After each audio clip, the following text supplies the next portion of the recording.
Yego kuri uno munsi itariki ya 22 twari dusanzwe dufise igikorwa cyo gufasha canke gushigikira umugwi w'abantu bari mu nkenero. Aho naho twaje kuri kino kigo Centre Nezerwa, ikigo gisanzwe kireze imfuvyi canke abana baba baratawe n'abavyeyi bashika 32. Tukaba twariyumviye kubazanira ubufasha mu bijanye n'ibifungurwa canke mu bindi basanzwe bakenera ivyambagwa n'ibindi. Ivyo navyo tukaba twabitunganije mu ntumbero yishira hamwe dusanzwe duserukira nyene nababwiye World Merit Burundi. Twashoboye gutanga umuceri, twashoboye gutanga ibiharage, twashoboye gutanga amasabune, twashoboye gutanga amavuta yo kwisiga, twatanze amavuta yo gufungura, ajya yo guteka, twatanze n'impuzu, nivyo twashoboye gutanga. Twatanze ndetse n'akamverope, akabahasha, ako kabahasha kazoza gufasha muri bimwe mu bantu bo ngaha bari basanzwe bakeneye.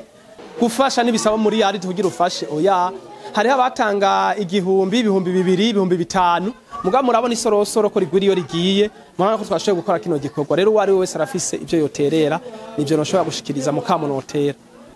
Cyatuzanye ngaha nkuko mwabibonye mu bikorwa twakoze kuri uno munsi, twari tuje gushikiriza intererano twashoboye gushira hamwe n'ishira hamwe World Merit Burundi. Twashoboye gushira hamwe rero uburyo bwose dushoboye, hama turabwegeraniza hamwe, rero twaciye twiyumvira Centre Nezerwa n'umunsi twa tuje kubabushikiriza. Ingorane zabo bashoboye kutubwira zikeyi, nubwo hari ibyo twari twazanye ariko batubwiye yuko nk'uko amashuri yegereje, umwaka w'ishure wundi wegereje gutangura, baratubwiye yuko bafise ikibazo c'amakaye.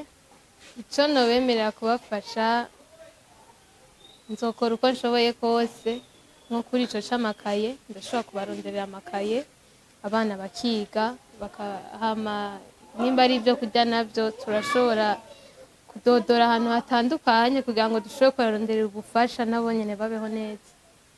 Uno munsi nkaba mfise akanyamuneza ntangere ko kubona nakiriye abashitsi nkamwe mwatugendeye,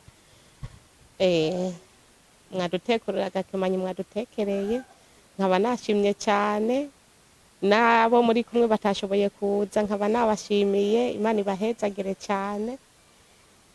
Byari biryoshe, byari bihimbaye, ndetse mpamagarira n'abandi bose bo bafise umutima nkamwe ko boza bakatugendera, na cyane cyane mu kudufasha mu bintu by'amakaye byo mu kw'icenda by'abana.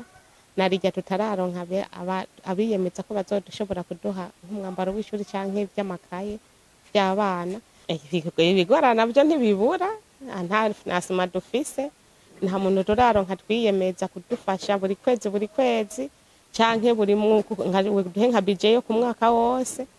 Oya, ntituramuronka, tugirwa nuko nkuko mwebwe muje abandi bakaza canke mukatubwira ati hajya hariho itururu ko shobora gucamwe, nkagenda nkadodora canke mashengero uko canke amashira hamwe y'abantu nkuko kwanyiri zishiramwe runaka canke kribe naka, ukazobona baraje nta kindi. Turakenera nk'ibintu amafaranga yo gukota nk'umurima canke kugura, kubera nk'iyo dukose tukarima nk'umurima hari igihe duhomba tukagwayo, hari n'igihe twunguka tugaca tugira umwimbu usesekaye nyene tukamara ibihe abana ari byo bafungura. Nk'ubu rero ntiturasubira kongera gukota handi kubera nta mafaranga turasubira kuronka yo gushobora gukota ubundi murima canke kugura. Muga turonse nk'abadufasha tukagura nk'umurima w'umuceri, bica bitworera nk'ubu muci hose duca tubandanya turima nk'ibintu by'imboga, ibintu by'iki bitandukanye. Numva byonezera cyane gusumba ibindi byose.